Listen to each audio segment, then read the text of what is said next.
Welcome to Retire with Purpose, a show specifically designed to help you maximize your financial confidence in retirement. Casey Weade is the CEO and Chief Visionary of Howard Bailey Financial, a certified financial planner and Wall Street Journal best-selling author. He's your host on Retire with Purpose. Hey, I'm Casey Weade, and we believe in retirement strategies that are driven by meaning and purpose. Join us this week and every week as we discuss planning for your best retirement, pinpointing your purpose, building a rock-solid financial plan, and unpacking trending topics that could impact your financial future. Welcome to the show. Welcome to Retire with Purpose, the science of retiring with confidence, the art of living with purpose. This is your host, Casey Weade. Joining me, my good friend and co-host, Marshall Johnson, here with me. Hey. And this is our opportunity to discuss retirement with you. So whether you're at retirement, in retirement, near retirement, or you're just seeking that coveted job optional status, you have found yourself a home. We're going to have a wide-ranging discussion today, as we always do. We're going to hit on Social Security cost of living adjustments. Are they enough to manage inflation for you in retirement? What do you do with those leftover amounts that are in those 529 plans? Health savings accounts and flexible spending accounts. We also have a very special guest today. We have Dr. Dorian Mintzer coming on later in the show. We have a special giveaway, her book, The Couple's Retirement Puzzle, 10 must-have conversations for creating an amazing new life together. We're going to be giving that away later in the show, so stick around for that. And we also are going to be walking you through a case study answering the question, I'm 60 years old. I have $1.5 million saved for retirement. Can I retire? But first, we're going to be talking about an article from one of our weekend reading emails. What is weekend reading? Well, that is a collection of 4 articles that hit your inbox every single Friday around retirement-based topics, both financial and non-financial trending topics in this space, all designed to keep you up to speed on the latest tax strategies, investment strategies, income strategies, etc., so that you can make better decisions on your way and while you're in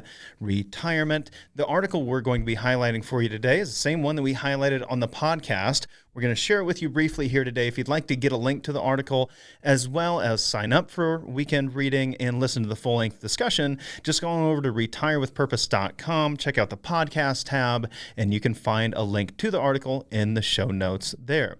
This article comes to us from the Wall Street Journal, and it is titled, What is the Ideal Asset Mix in Retirement? Is it 70-30? 60-40? Here, let's figure it out.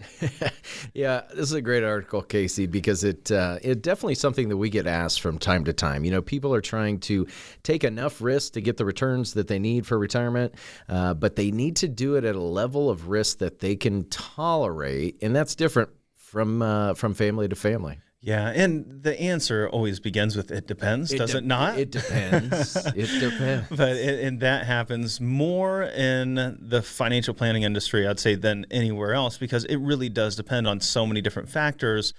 Quite often, you might hear someone say, well, how old are you? Well, you're 60 years old. Then, well, maybe you should have a 40-60 mix. You should have 40% in equities, 60% in fixed income. So a lot of those answers you get are going to be blanket statements when really... Or rules of thumb, right? That's like the old rule of 100. Yeah, and that may not be appropriate for you. Maybe you're in a situation where you're not planning on retiring until you're 80 years old. Maybe you never want to retire. You know, maybe you are planning on retiring at 35. Maybe you have enough guaranteed income sources that you'll never need any of what you've saved throughout the rest of your life. You have a whole bunch of what we like to call never money. It depends on your age, your other income sources, Social Security, pension, where it's allocated, tax deferred, after tax, your tolerance for risk, and so much more. I think what I like most about this article is this statement,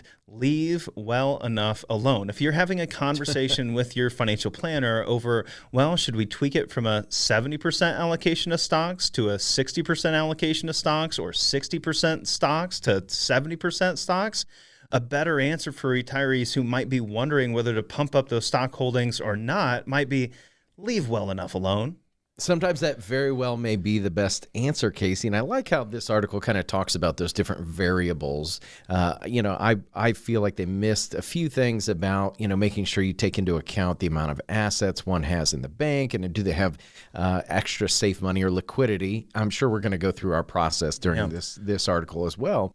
But there are some things that it's missing, and we like to do that. We like to challenge these articles a little bit on these assumptions. But that rule of 100, that take your age minus 100, that is very difficult today in today's environment with as low interest rates and the yields that we see today. Yeah, well, and that's why we're seeing this conversation come up quite a bit with families that we're working with, or families that are coming in to visit with us. Maybe you have an existing financial planner and you're coming in going, hey, I just feel like we're taking on a little bit too much risk. They want me to add more equities, more stocks. And there's a reason for that. As the article here in the Wall Street Journal outlines, many financial planners today are concerned about those things Marshall mentioned. They're concerned about low interest rates. They're concerned about anemic bond yields, next to nothing on a high quality bond today, and the possibility of higher inflation. And especially a fee-only advisor that only has two solutions, stocks and bonds, they're going to go, well, we should increase the equity exposure in your portfolio. But there was a recent study with an intriguing title. It was The Unimportance of Asset Allocation in Retirement Planning by the renowned actuary and financial planner Joe Tomlinson, who shared the insignificance of these seemingly small changes in your exposure to stocks. Yeah, he talked here about his starting point was a hypothetical retirement age couple trying to decide between a traditional mix of 60% stocks, 40% bonds, and a 75-25 split. Couple is planning for a 30-year retirement and has $1 million in savings. Yeah, so you have $1 million saved for retirement, you're around 65, and you're saying, hey, should I go from a 60-40 mix to a 75-25 mix? Which seems like a big jump, right? It seems like a big jump, but he ran thousands of simulations to see what the impact would be with increasing that equity exposure or decreasing that equity exposure, stock exposure, just marginally from 60 to 75% or 75 down to 60%, and said, hey, what if we just take required minimum distributions from this portfolio every single year for the rest of your life? What happens with the average annual withdrawal over a 30-year time frame? And with the 75% allocation of stocks, the higher allocation of stocks versus the 60%, it was larger, right? You received more income over your lifetime, but it was extremely marginal, right? We're talking about the difference of $48,000 a year versus $45,000 a year. Right. Actually, less than $3,000 a year is the difference between going from really a balanced mix to a moderately aggressive mix. Yeah, you talk about $3,000 a year in spendable income over 30 years. That's really $90,000. It's not that big of a deal, and you're taking a lot more risk. So I think that's what he meant here, the insignificance of taking on that extra risk. Was it actually worth it? Yeah, you're taking on more risk. There's a big price tag that comes with going from a 60% allocation of stocks to a 75% allocation of stocks.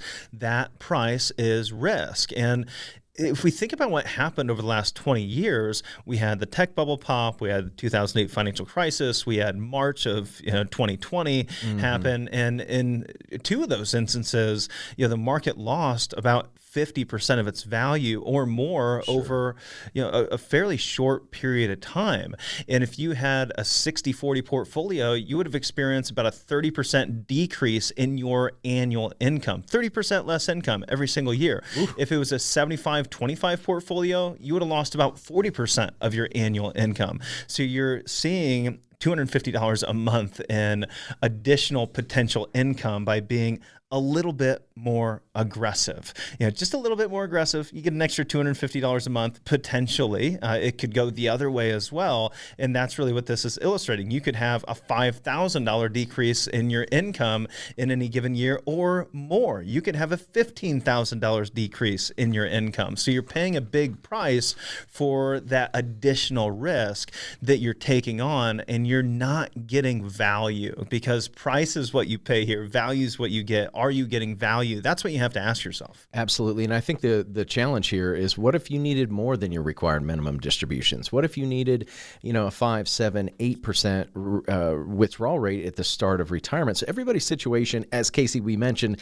it always goes back to, it depends, unfortunately, with a lot of these conversations. As the article says here in the Wall Street Journal, it says the only thing that you're guaranteed by taking on more risk is more volatility. That's the only thing that you're guaranteed. And more volatility means more uncertainty. More uncertainty for you can mean less sleep in return. So if you feel like you're taking on a significant amount of risk today, if you feel like you have a hefty allocation to the stock market and you don't know that you have enough income to last the rest of your life, if you're having sleepless nights, or you're concerned you may have some sleepless nights in the not too distant future, then make a change today. Take the opportunity to have a conversation to understand how much risk you're taking and to figure out ultimately, is it worth it? Is it going to deliver a secure and independent retirement to you? And we want to offer you a complimentary financial review today for the next 10 callers, where you can meet with an independent financial advisor on our team, either in person or through a video meeting,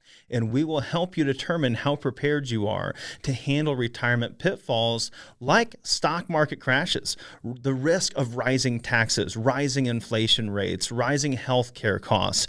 Can you cover all of these risks with your current strategy? In short, we're here to stress test your portfolio and take the guesswork out of the financial plan. It can take just 30 minutes. So for the next 10 callers that call, 866-482-9559. Right now, we're offering a comprehensive financial review at no obligation. That's 866-482-9559, 866-482-9559. Now for our question of the day. What percentage of U.S. wealth is held by individuals aged 70 and older? Is that 10%, 30%, 45, 55%? We'll have the answer when we return. You're listening to Retire with Purpose, hosted by Casey Weade and Marshall Johnson.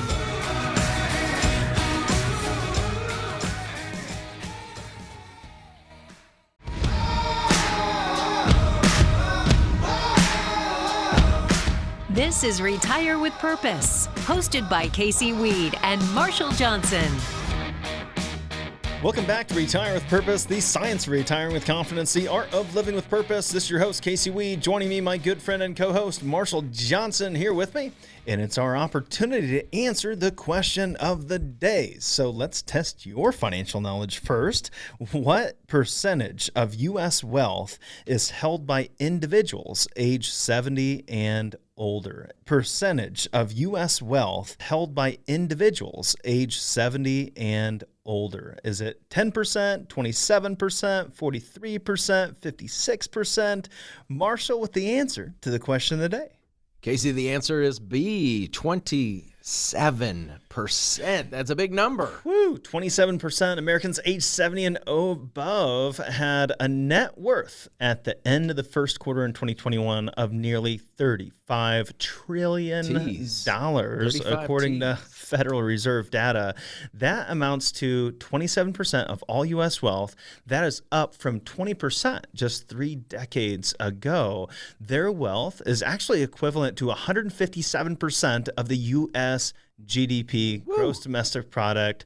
Yeah, that is more than double what it was as a proportion over the last 30 years. And what's going to happen down the line? Older generations will be handing down some $70 trillion between 2018 and 2042 to the next generation. Now, how much actually gets in the hands of that next generation? That's up to you. How much are you going to spend, and how much is Uncle Sam going to take? I was going to say, maybe we can just get everybody to agree that, hey, let's leave the world a better place, and let's just pay off, let's just balance the budget here while we're at it. Yep. What do you think? balance our personal budgets or balance the government's budget? Yeah, let's help the government out here. Why don't we all just leave it all to Uncle Sam and everybody will be in a better place? Well, this is one way that could be accomplished. I think for most of the families that we work with, they would prefer that we put together a strategy so that when they do pass away, that even if they don't want to leave assets to the next generation, that's not a goal. My goal isn't to leave a legacy, but you still would prefer that those assets most likely go to your children or a charity for that matter, versus being in the hands of Uncle Sam. I think you and I probably agree that for the vast majority of children out there, they're going to be more financially or fiscally responsible probably than the U.S. government has been over the last 50 years. It's not saying a whole lot, but No, but we have an opportunity. You have an opportunity right now to get ahead of this because there are changes that are going to be happening even in the next 12 to 18 months. We have a lot of families we're working with to try to reduce the size of that taxable estate upon death. Right. So they don't get hit with estate taxes, or if they're out of the state of Indiana, they don't get hit with inheritance taxes that might be levied by the state that they find themselves in, and they don't get crushed by income taxes as they pass on their, maybe in many cases, their largest assets, tax-deferred retirement assets, on to children that are going to be at the peak of their earning years, in all likelihood also finding themselves in a much higher tax rate environment. Yeah, Congress is really motivated to make sure that they can capture some of this wealth as it passes through to the next generation. And there's things that you can do, things that we're doing every single day on our team with the families we work with to help reduce that tax burden. So if you want to first and foremost get a tax stress test, give us a call right now and we will run through a tax stress test and walk through all the strategies that are available to you. And then you can select the one that you find to be the most beneficial for your given situation. Just give us a call right now, 866-482-9559. We'll run a tax stress test for you, 866-482-9559. Now it's our opportunity to turn the mic back to you, see what's on your mind, and answer your questions. So if you have questions, things might be keeping you up at night, you're concerned about required minimum distributions, maybe you're concerned about rising income taxes, capital gains tax changes, anything that might be keeping you up, higher risk in the stock market, lower interest rates, just go on over to retirewithpurpose.com or give us a call right now, or go over to retirewithpurpose.com. There's a little box in the bottom right-hand corner of that screen where you can type in your question that comes directly to us, and we will get an answer to that question. That's what Brant did. Brant has a question about Social Security. Brant says, what Social Security COLA increase, cost of living adjustment increase, should I use as part of my retirement plan? Man, this is a great question. Have you ever been asked this question before, Casey? I talk about it in every single visit I have with the families I work with. However, it's not usually something that comes up until we start doing that Social Security planning. Because first, we're going to run a Social Security analysis. We're going to share with you, given your Social Security amount, your marital status, your age, we're going to share with you how to maximize your benefits over your lifetime. So we can say, hey, what we need to do is you need to file at 65, your spouse needs to file at 67, show you exactly what the most optimal time period is for you to maximize those benefits. But then we also have to take into consideration in that calculation and ultimately in the financial plan that we're building, we have to figure out what the right inflation adjustment number is. So when we get into putting that financial plan together, we'll say, hey, this is how we maximize benefits. We file on this date for you, file on that date for you. But now we need to make some assumptions. And one of those assumptions is, what is that amount going to increase at year over year on average over the rest of your lifetime? Yeah, so we've got some data here. You know, if you look back at the 47-year history of these inflation COLA adjustments for Social Security, it averages about 3.5%. Although if you look at the last 10 years, Casey, it's closer to 1.65.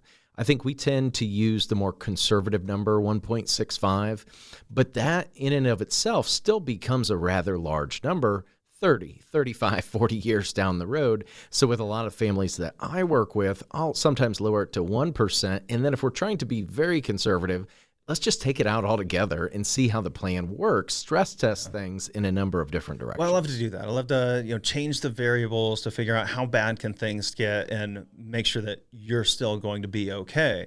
And for many, they're going, well, why would you ever expect the cost of living adjustment to be much more than 1.5%? Because you might be looking at the last 10 years, maybe you're looking at your parents and you're going, well, it's only averaged 1.65% the last 10 years.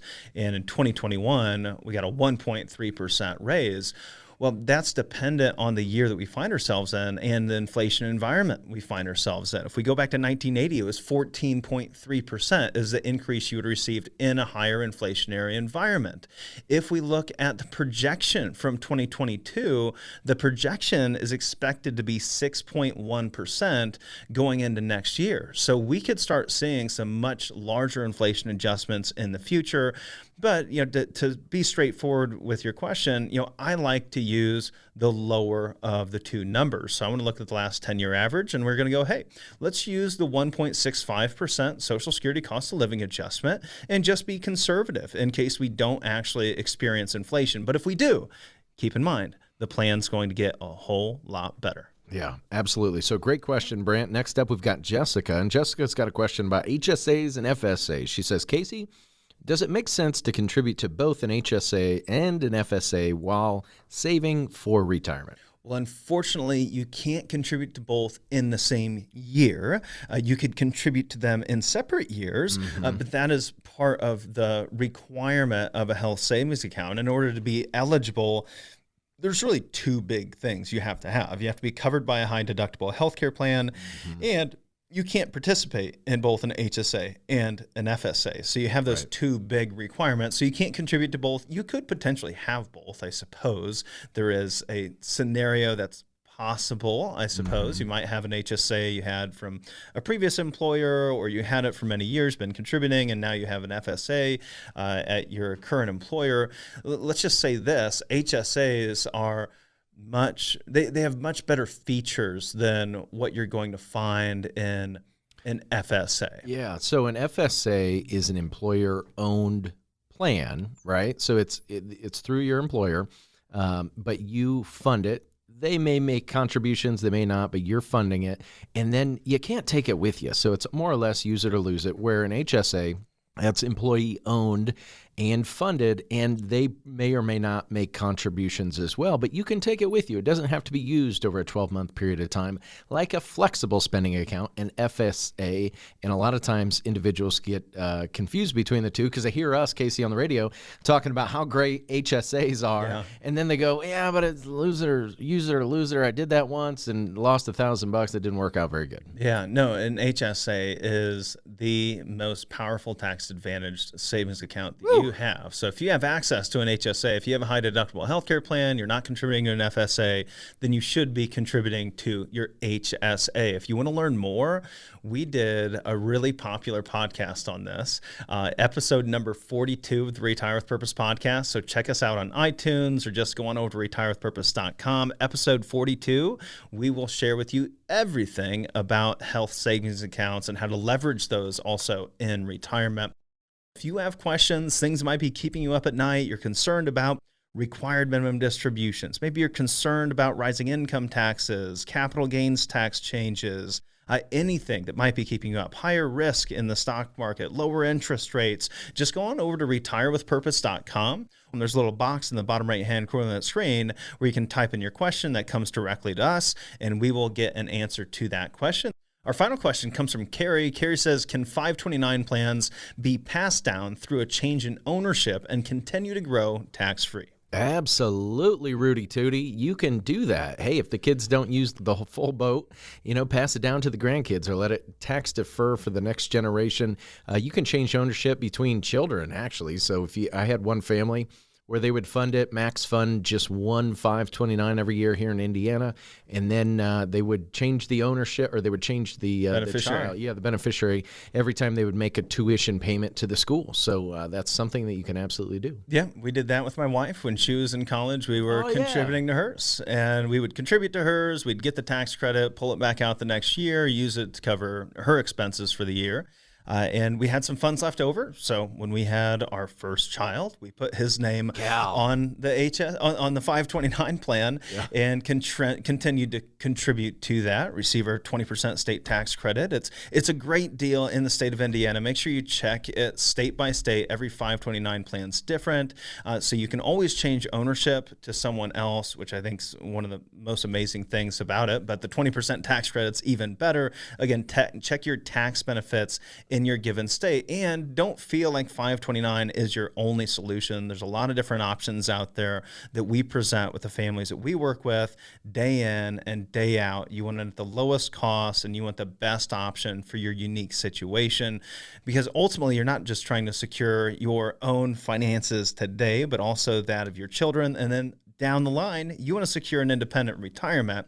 And that's why we're here to offer you a complimentary financial review. For the next 10 callers, we're going to set you up with a meeting with an independent financial advisor on our team, either in person or through a video meeting. And we're going to help you determine how prepared you are to handle rising inflation, rising healthcare costs, potential stock market crashes, and rising taxes. In short, we're here to simplify this stuff. Make it simple so you can understand where you're at today, but most importantly, where you're going to be in the future. It can take just 30 minutes to get started. So for the next 10 callers that reach us at 866-482-9559, 866-482-9559, we're offering a comprehensive financial review at no obligation. That's 866-482-9559, 866-482-9559. We're going to take a short break, but you're going to want to stick around, especially if you're married, because we're going to be giving away a book, The Couple's Retirement Puzzle,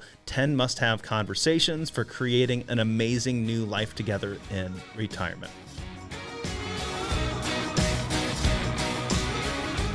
First-time callers are eligible to receive one in-stock book per request. Limit one book per week per household, up to 3 books per calendar year. See full terms at howardbailey.com/terms. You're listening to Retire with Purpose, hosted by Casey Weade and Marshall Johnson.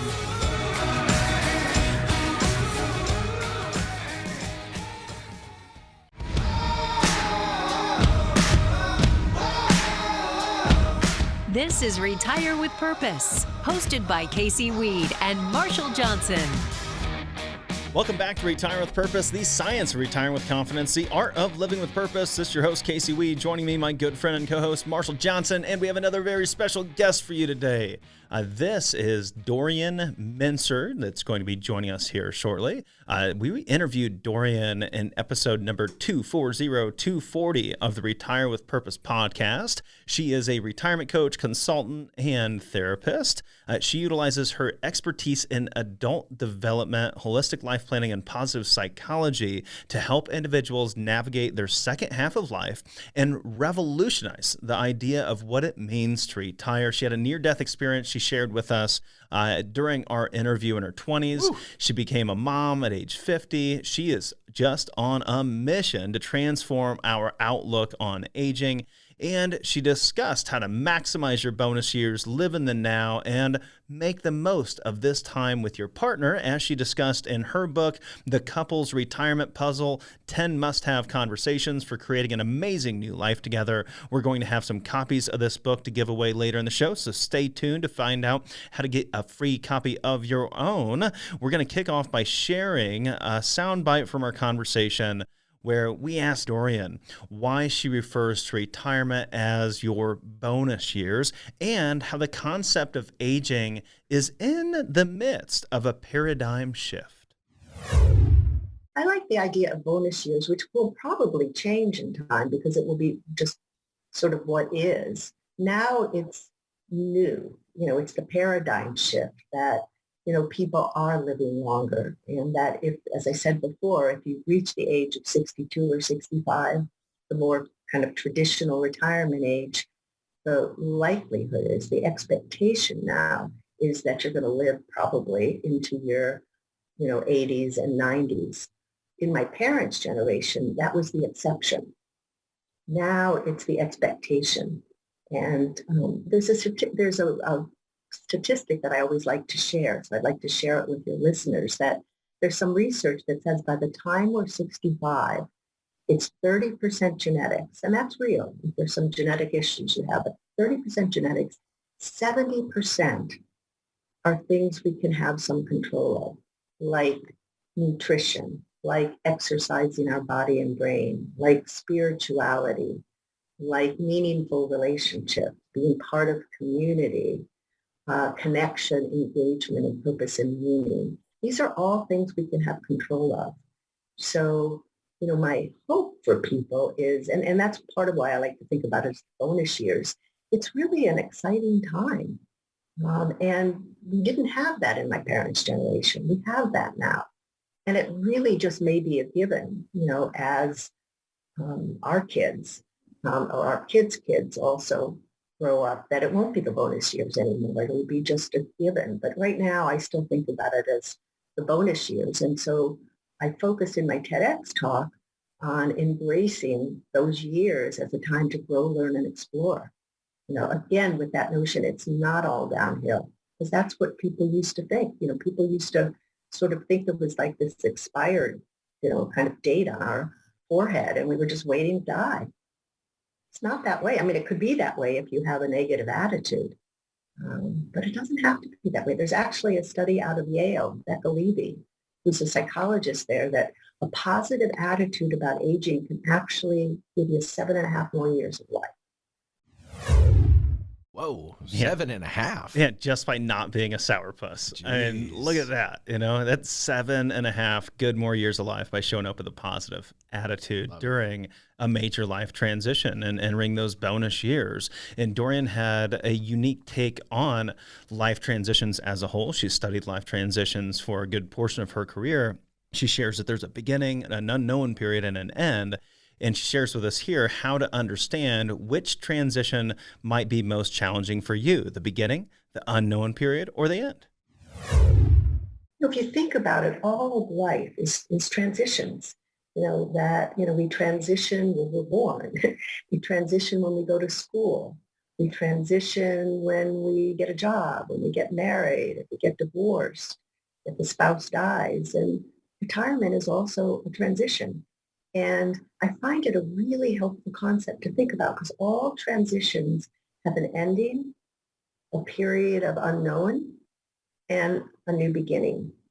And what I find really helpful is I like to ask people to think about the transitions in their past. Do you tend to have more trouble with the ending of things, with the unknown, with the new beginning, with none of it, with all of it? Because it can help you think about how you're going to approach retirement. And retirement no longer is a destination. Now that we're living longer, it's just the beginning of a journey.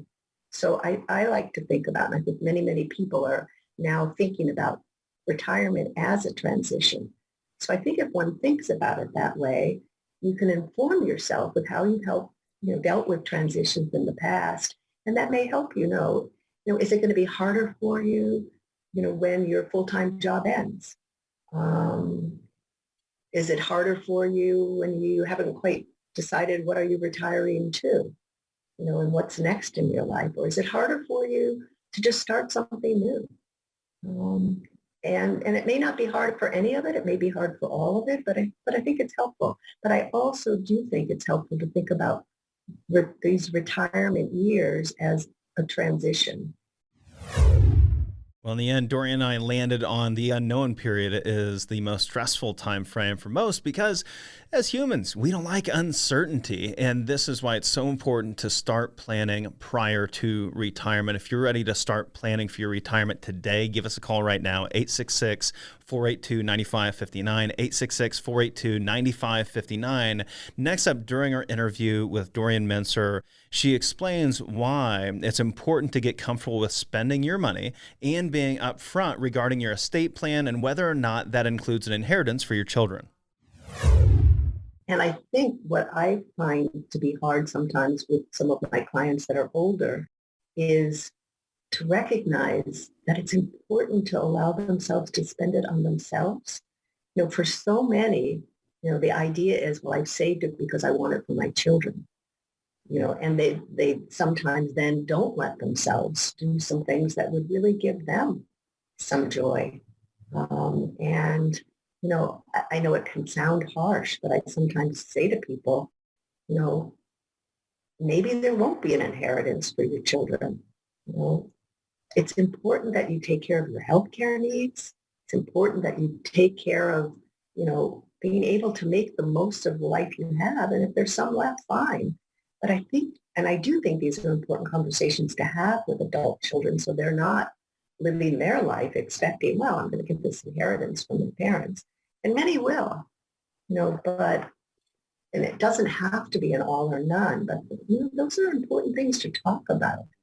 And I do think that, it's hard sometimes for older people to talk about, but also to talk about it with the younger generation so that, because sometimes that can lead to people becoming underachievers because they think, well, I don't have to, work so hard because I know I'm going to inherit from my parents.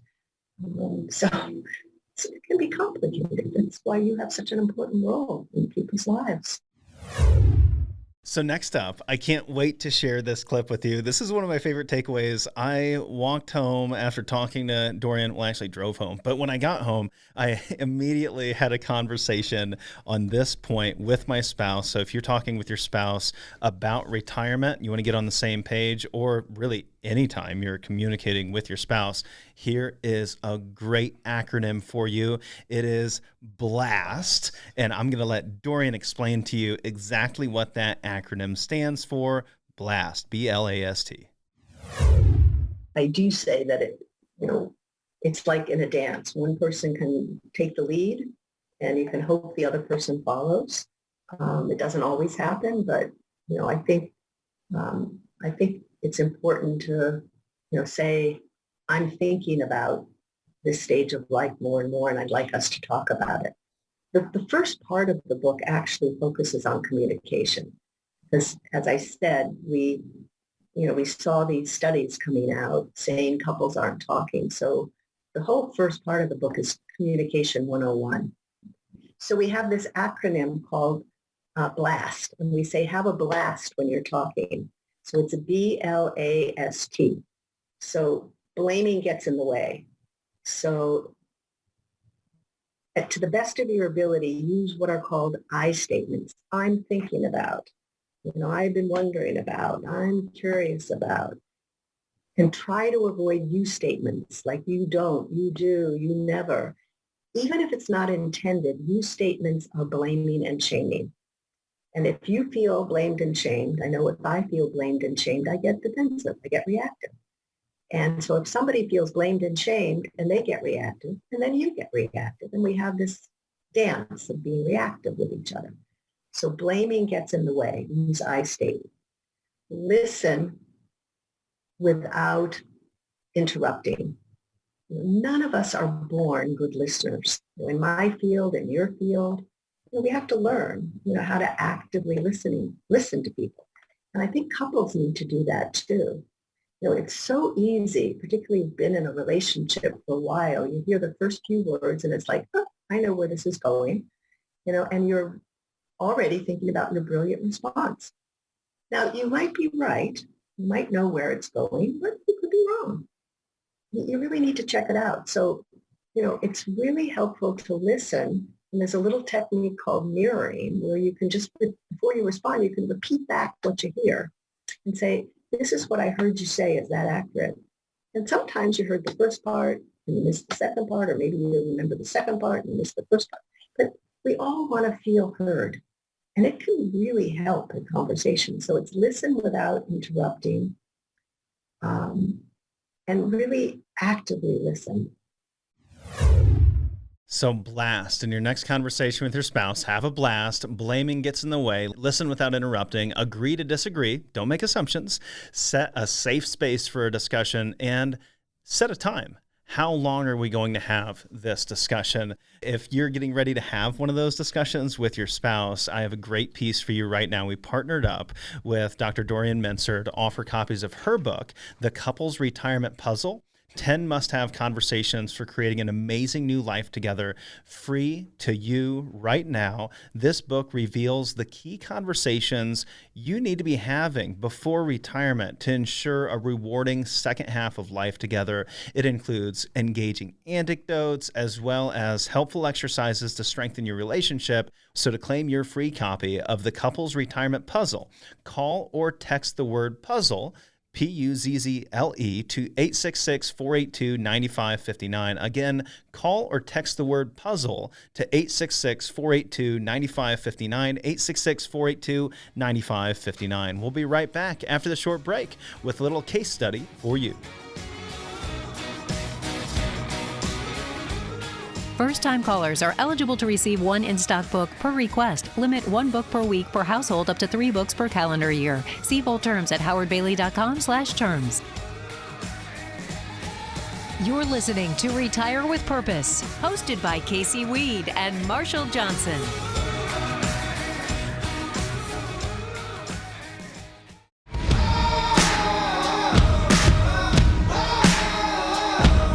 This is Retire with Purpose, hosted by Casey Weade and Marshall Johnson. Welcome back to Retire with Purpose, the science of retiring with confidence, the art of living with purpose. This is your host, Casey Weade. I am joined by my good friend and co-host, Marshall Johnson, who is going to walk us through a little case study. So Marshall and I, we're going to share a couple that we've been working with for a few weeks now, trying to get them into retirement. We're going to go back and forth a little bit and talk about why we structured the plan that they have today, the way that it is, and also kind of the situation they find themselves in today. Yeah, because, a lot of people that come to us say, Marshall, Casey, here's the situation. I'm 60. I've got this much money. Tell me when I can retire. When should I try to retire? What's the best time to retire? Yeah, this is a couple that live just outside of Fort Wayne, Indiana, between our South Bend offices and Fort Wayne offices. They came in to visit with us. They'd never met with a financial planner before. They were a little nervous. They didn't know what to expect, but they had a goal in mind. They wanted to know if they could retire. Mm-hmm. They enjoyed their jobs, but they had dreams of travel and spending time with their grandkids. And accumulation was the easy part, right? You just go to work, punch the clock, work, save, and these folks saved. They did just that. They put their heads down. They contributed to their qualified retirement accounts for their whole working career, saved a good chunk of change, and they just needed the confidence to know they could start to spend it. Well, and they had plenty saved for retirement. They've done a great job saving. As you said, Marshall, they've got about 1.7 million saved for retirement. The downside of that is that it's all in qualified accounts. It's all in tax-deferred retirement accounts. This is a problem that's been created for a lot of individuals because what were you told 30 years ago? Well, save 10% of your paycheck, and maybe you ratchet that up a little bit each and every year. You'd meet with the 401k guy and say, hey, save more money in your 401k, and you did that. However, now you find yourself at retirement with everything in tax-deferred retirement accounts with the risk of rising taxes in the future, leaving some uncertainty on the table on, well, hey, I can generate $60,000 in income from this, but how much am I actually going to net at the end of the day? I know what I'm going to get today, but what about 10, 20 years from now? Right. Is Uncle Sam going to continue to eat into my income and just open us up to a whole new risk? Well, and I think that's a headline out there that a lot of people are reading, like Congress is coming for your retirement accounts. And it's not a literal thing. They're not coming to literally pull money out of your accounts, but they are coming to tax it. And that's a good way for them to try and balance the budget. Maybe not so much in a direct tax to you, but maybe it's a direct tax to your kids. Yeah, it's going to happen one way or another. And you want to plan ahead for those things. For this couple, we needed to consider some Roth conversions. But before we got to that, we just really wanted to find out, hey, do you have enough, right? Do you have enough if we take a conservative approach? What's our required rate of return to make sure you have enough money to last the rest of your life? We did our Social Security analysis. That's one of the first stops for us. Sure. We want to see the strategy that's going to maximize those Social Security benefits. And then we want to play with the numbers a little bit. Yeah, because you're starting with income, right? We knew they had enough in emergency funds and liquidity, but the next stop, it's all about income. When you're planning for retirement, it's a cash flow problem. What sort of sources of income do they have coming in? For this couple, it wasn't very complicated. It was just Social Security. Yeah, and for them, we shared with them what it would look like if they deferred those benefits up till age 70. We showed them what the strategy would look like if they took it at age 62, and they said, would rather take it now. We have income needs right now. They want to spend around $7,000 a month, and $3,000 a month is what they could pick up in Social Security between the two of them right now. They would rather only be taking $4,000 a month from their investments and instead of taking $7,000 or more, from those investment accounts.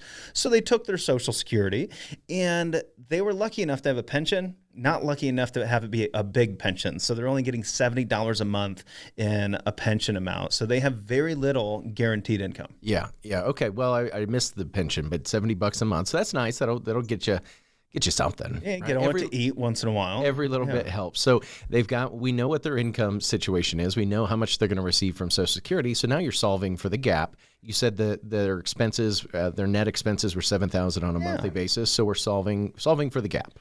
Yeah, and we want to kind of back into the rate of return that we need that'll kind of also help us determine how much risk that this couple would be comfortable with taking with the retirement savings. So if we look at $1.7 million saved for retirement, they want to retire next year. They have about $3,000 a month in Social Security. We said, hey, let's see what the required rate of return is. Once we factor in an inflation rate, we found that if they make 3% a year on their $1.7 million, they take out about $4,000 a month, increase it for inflation year over year, then they're going to be able to pretty closely maintain their principal until they get to be in their mid 80s. And that's when it starts going backwards. So if we experience inflation, historical inflation rates of 3-4% per year, then we're going to very quickly eat into this pot of money. If they're 90 years old and now all of a sudden they find themselves spending $120,000 a year versus $60,000 a year, well, then they're going to be eating into that nest egg much quicker. But even with factoring in inflation, factoring in taxes, and doing little tax planning here, we were still able to have over $500,000 left over when they're in their early hundreds. Yeah, right. So I love that. So running the stress test out to 100, I think a lot of the software stop at life expectancy or 90 or 91 or 92. We like to go above and beyond here at Howard Bailey. So we're going to push it out to age 100. Want to make sure you don't run out of money. And what's that required rate of return? Well, Casey, you just said it's about 3%. Maybe it's even 2.5%. That's a good place to start. When somebody says, how much risk do you want to take, or how aggressive are you, or how conservative are you? Well, it really depends on how aggressive do I have to be? How much risk do I have to take? What's the need? Yeah, and there's very little need for risk here. And this is a couple that said, hey, you know what, we wish we had a pension. We don't have any guaranteed income. We've heard a lot of talk about guaranteed income. It sounds great. We want to know we have the same paycheck coming in every month like our parents did. And so we decided to carve out a portion of those assets. We carved out shy of $1 million to create a guaranteed income of about $50,000, $60,000 a year for the rest of their life. Now they know no matter what happens in the market, that they're always going to have the income that they need to sustain their lifestyle. And then we can play defense against inflation with those remaining assets. But we also had some other things to consider. This is a couple that's lucky enough to have a lot saved for retirement. They have $1.7 million saved for retirement. They can afford to purchase a guaranteed income that they can't outlive. And everything's great, even at a low rate of return, unless a couple things happen. One, it's death. Number two is health ailments. So if one of the two of them passes away, then they're going to lose some income. They're going to lose the smaller of those two Social Security benefits, which is about $12,000 a year, which turns into a pretty large amount down the road. In addition to that, now they go from a joint filing status to a single filer status, and their tax rates for the surviving spouse will increase quite dramatically. And so in order to guard against that today, they need around $400,000 to $500,000 in tax-free death benefits on each of them to ensure the lifestyle of the surviving spouse never has to change. Lucky enough, they already had some life insurance laying around. They had some old policies that they were no longer paying premiums on, and we were able to replace those policies that didn't quite meet those death benefit requirements, replace them with new ones, get the death benefit they needed, and we're also going to knock out two birds with one stone here, because the death benefit will double as a long-term care benefit. So if they have a home health care need, an assisted living need, any type of long-term care need, they're going to be able to accelerate that death benefit to help fill the gap and cover some of those expenses. Yeah, and oftentimes we run into this, right, where a family's got some older policies that were set up either when they were a kid or in their 20s, and they're no longer paying premiums on it. And oftentimes the question becomes, comes, hey, do I still need to keep this? Or maybe they are still paying premiums, go, I really hate paying these premiums. Maybe that's something that we should look at to adapt to our plan, our current life transition. And you might be saying to yourself, $400,000 or $500,000. What if it costs a lot more than that? Is that going to be enough to cover that long-term care need? And, in all likelihood, yes, but there's a chance that it doesn't. We projected forward what those long-term care expenses would be in their 80s.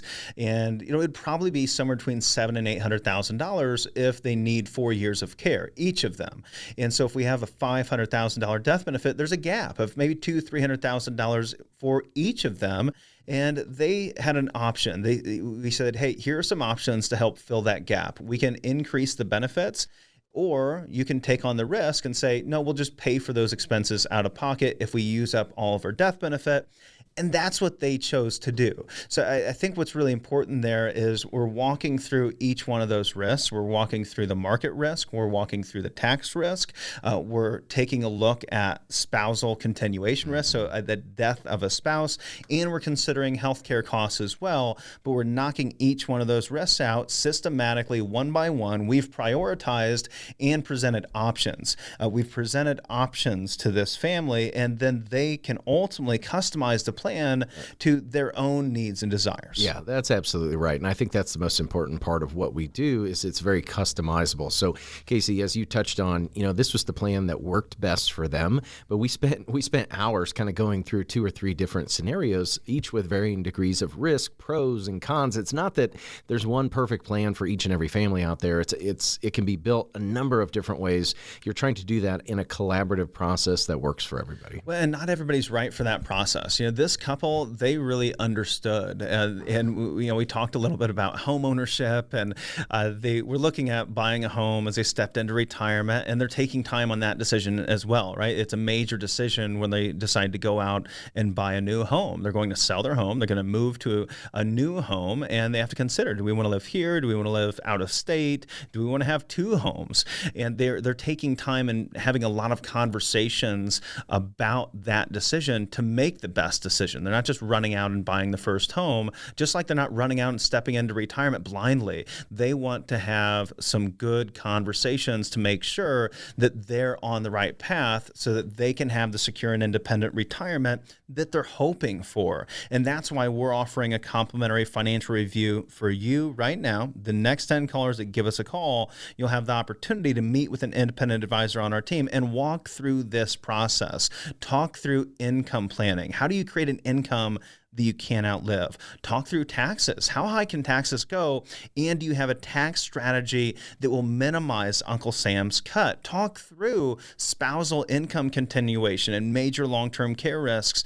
We're here to take the guesswork out of financial planning for you. So for the next 10 callers that call 866-482-9559, right now we're offering a comprehensive financial review at no obligation, 866-482-9559, 866-482-9559. We'll be right back here with you next week on Retire with Purpose.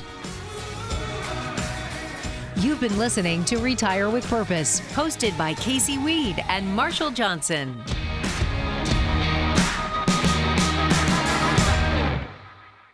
Investment advisory services offered through Howard Bailey Securities, LLC, a registered investment advisor. Working with Howard Bailey Securities, LLC cannot guarantee investment success or that specific financial goals will be achieved. Certified Financial Planner Board of Standards, Inc. owns the certification marked CFP and Certified Financial Planner in the U.S., which it awards to individuals who successfully complete CFP Board's initial and ongoing certification requirements. Howard Bailey Financial is a registered trademark of Howard Bailey Financial. All rights reserved. Information is not intended to provide specific legal or tax advice. Howard Bailey Financial nor its advisors are qualified to give tax or legal advice. You are encouraged to consult with your tax or legal professional for guidance on your individual situation. This radio show is a paid placement.